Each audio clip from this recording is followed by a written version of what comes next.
There's a lot of unintentionally funny, cringeworthy, and just outright bad scenes with Topher Grace as Eddie Brock. Like, it's just not good, dude. He's literally wearing the symbiote in the film, holding MJ wrapped around his black web, and he looks at Peter and he says, "My spider senses are tingling, if you know what I'm talking about."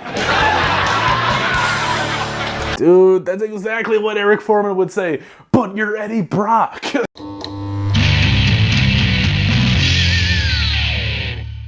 What's up, everybody? Welcome back to The Hez Project. I'm John Ordalaza, and today we're going to be talking about Spider-Man 3. Not Spider-Man No Way Home, that has spoilers being leaked to hell right now. Not that one, no. We're talking about Sam Raimi's directed Spider-Man 3 from 2007, starring Tobey Maguire and other returning actors and actresses from the previous two. Let me know if you guys were around and knew what the full atmosphere was like when Spider-Man 3 released, because I was only 7 years old when I saw it, and I loved it. As a kid, I loved seeing Spider-Man do Spider-Man things, and I loved seeing other wacky characters show up in a movie with Spider-Man doing wacky things with him.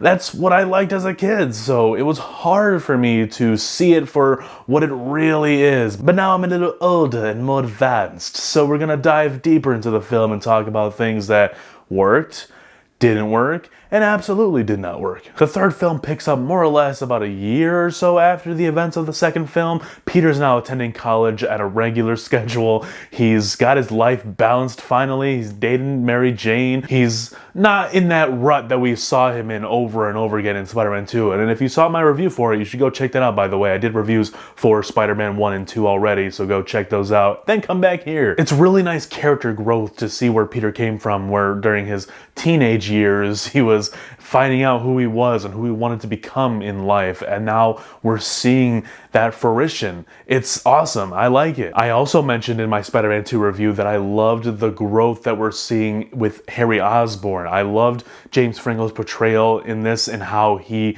is very conflicted because now he knows Peter is Spider-Man. What is he gonna do? This has been his best friend since they were little kids.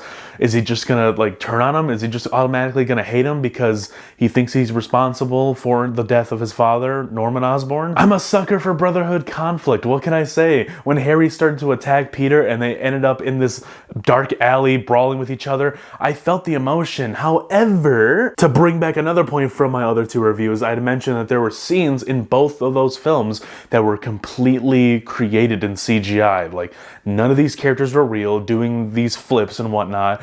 And in Spider-Man 1, it was very prevalent, like when he first put his mask on to go chase after the robber that killed Uncle Ben. That was very crappy CGI, and that was in the dark too, and you're supposed to be able to hide CGI better in the dark, but I could see it. Nobody moves like that. Now we're back to, it looks like the one in the first film where, yeah, it's not good. I could see a lot of really bad green screen as well, and it's just very unappealing to the eye. It did take me out of it. I was still invested because I did grow up really liking the relationship between Harry and Peter, so it's still there as a little bit of a nostalgia for me. But yeah, I could see some CGI blemishes quite a bit in this scene. I don't want to go too much into production of the film because I have looked into it a lot in the last few years, but it's not all fresh in my memory. I remember hearing that Sam Raimi had a different vision in mind for the third film, whether that was going to be completely just Sandman and Harry Osborn as the new Goblin, or if there was going to be something else that just got cut out of the film. Point is, I know he didn't want Venom in the film. It was Sony and the studio who wanted to include Venom, so they kind of had to do a compromise, which is why we got this film with 3 villains, pretty much. Even though New Goblin becomes kind of good at the end, we still had the presence of 3 villains in one Spider-Man movie. Now that I brought up the villains, let's talk about them real quick. Thomas Hayden Church as Sandman.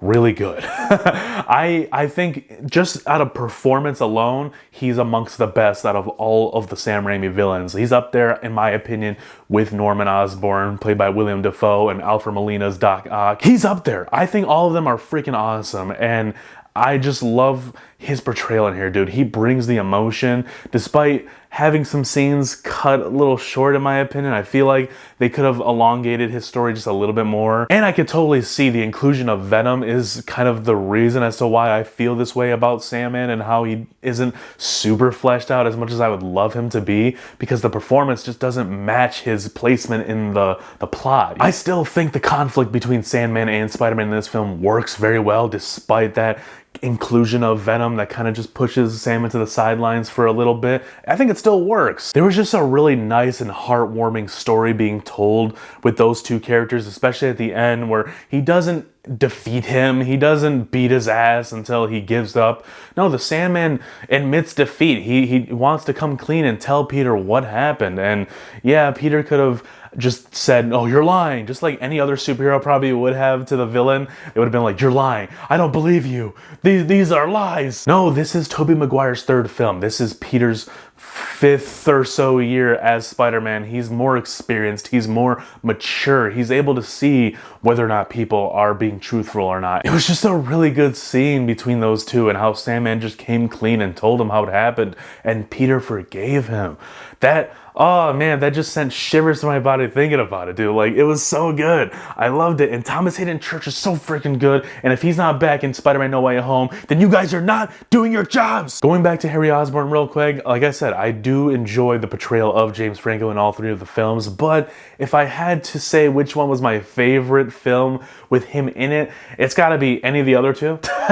I'll just gotta say, I'm not gonna pick which one is my absolute favorite, but I gotta say it's definitely not this one, because there's just a lot in the middle that I just don't like. In the very beginning, when he attacked Peter, he gets hit by so many things in the head, and then he gets amnesia for just about the majority of the film. The big chunk in the middle, he's like trying to remember things. He doesn't remember anything up until like his father died, I think. He was unsure if his father was dead or not. It was just like a faint memory he had. So that was kind of a letdown rewatching it. Seeing this guy go from this teenager that was Peter's best friend in the first film slowly creep into this territory of being Peter's mortal enemy while also being his best friend. And now we're finally seeing the turn, and then it just like he gets hit in the head. It was so out of left field to me, and it really brought down the momentum that I had for New Goblin. As cheesy and stupid as that costume is, I was on board with it up until he lost his memory. It was just very uneventful. But as the movie went along, Harry started to regain his memories a little bit, and then he remembered unmasking Spider-Man and seeing that it's Peter. And then he got mad about Peter killing his dad, so to speak, again. So we're back. It comes across as they didn't know what to do with this villainous Harry Osborn for the majority of the film, so they just created this scene that will make him all cute and cuddly, make him flirt with MJ a little bit until he remembers everything that happened, and then he goes back to being a villain. Once he gets his memories back, he goes to attack MJ and tells her, "You're gonna do something for me," and he proceeds to blackmail them. It really comes across as a CW plot, in my opinion. Something you would see in a Flash or an Arrow TV show where the villain is blackmailing the girl to break up with the main hero. Like, what? What? It was so random. Why would you do this? Who wrote that? It was just so random, and I thought it was so dumb. It was something that just flew over my head as a child. Like, I'm just sitting there as a little kid watching MJ break up with the dude who I resonate with as a kid, and I'm just sitting there like, "MJ, you're breaking my heart." Now let's hop over to talk about Topher Grace as Broxer, Edward Brock Jr. Listen, I love Topher Grace. I think he's a really funny actor. He can be, with the right people behind him, writing the script, writing the stuff for him. Maybe he's generally a funny person in real life. I don't know. But I liked him a lot in that 70s show. He's probably my favorite character. I think he's very underrated. A lot of people like to go for Kelso and all the other funny ones. But I think there's just a brilliance to his character of Eric Foreman in that show. And I love it so much. And when I heard recently in the last few years when I'm doing my research on Spider-Man 3, to hear that he left the show to go play Broxer, Edward Brock Jr., I was mad. You single-handedly ruined one of the funniest comedies, in my opinion, to go ruin Tobey Maguire's trilogy, Sam Raimi's trilogy, my trilogy. You went and ruined it, didn't you? It was so not the right choice to have Topher Grace as this character. It was almost on the level of Jesse Eisenberg as Lex Luthor Jr. Although I would say that's infinitely worse in its own way, but in terms of just casting the wrong person, they're in the same bucket. Like, I just wouldn't. At least with Topher Grace, it was a little more charming. I do like his presence on screen. He does make me laugh, but he was not the perfect fit for Eddie Brock. And Jesse Eisenberg, to me, feels like a child trying to put a triangle block into a circle-shaped hole. The effects of the Tom Hardy Venom just wash this one, dude. This just doesn't look menacing to me. It looks the same as when Peter had the black suit earlier in the movie, just slightly broader shoulders, barely. He was the same size as Peter, when like Venom is supposed to be this imposing threat. And it's not just because Eddie Brock works out after being in the prison for a while. No, it's the symbiote can morph itself to something bigger. We see it after it takes off of Eddie Brock in the film, and right before it explodes and vaporizes into nothing, it starts morphing into something bigger. So like, why didn't you do that when you were on him? And like I said, that black suit Spider-Man is nothing special anyways. It's just a black version of the blue and red suit that we've had since the first movie. Nothing special, man. They didn't even do the white spider. It was like barely platinum, but it was like dark, and it just didn't appeal to me. It just looked like a blob of crap. And to build off of the black suit Spider-Man, they really did that whole metamorphosis of Peter and the symbiote kind of changing his attitude and his personality very oddly and just poor in my opinion. They could have went a little more gritty with it and made him more imposing and just kind of a mean person. They went with this silly route, I think. They were making him eat cookies while on the phone, barely paying attention to the guy he's on the phone with, just like chillaxing. And then he starts doing the dance, obviously the meme dance, you know what I'm talking about, that one. Yeah, it's not good. And then there's that clear shot of him looking in a mirror in the dark alley, and he's just like, yeah, that looks good. Yeah. Oh God, what have I done? It's just so silly, dude. I can't believe they actually filmed that.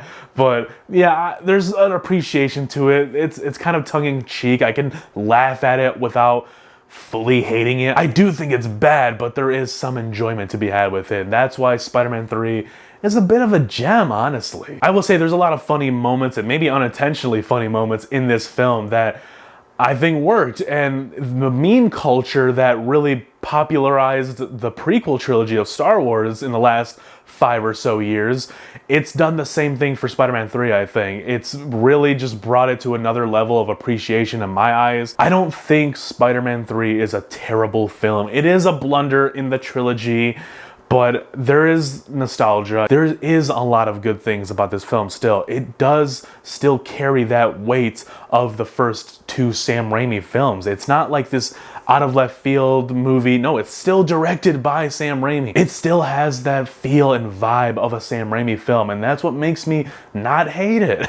It's not that bad, guys. And like I said, it brings that emotion between Harry and Peter at the very end when Harry's dying, and they have that very short exchange, but they're like, none of that matters, Peter. You're my friend. Oh my God. And then the amazingly heart-strumming music of Danny Elfman creeps in. And then he just dies. And then a sunset and tears. That's how I feel about this movie, guys. At the end, it does kind of win me over. It does have kind of a bleak ending a little bit. Like, it's a little depressing. You see MJ and Peter, the only 2 alive anymore. Like, who knows? Freaking Aunt May probably died off screen, and we just didn't know. It is kind of a downer ending to the overall trilogy, but it's not poorly made, I think. There was just a lot of choices that were injected in this script, but at the end of the day, it's still a film that I can watch. I can actually watch this and not be repulsed. Like Ghostbusters Answer the Call. Anyways, guys, that is my review for Spider-Man 3. We are still on the road to Spider-Man No Way Home. We got The Amazing Spider-Man, The Amazing Spider-Man 2, Spider-Man Homecoming, and Spider-Man Far From Home left to review in the lead up to that last film that looks like it's going to be very crazy. There's been a lot of leaks recently that are looking very tasty. Do you agree with me that this meme culture really elevated the film to another level of appreciation like the prequel trilogy of Star Wars? I think so, because it's been years since I've seen it and I wasn't super repulsed when I rewatched it. It was still kind of enjoyable, I'm not gonna lie. So guys, leave a like and subscribe to the channel if you're new, and be sure to stick around because there is always more to come.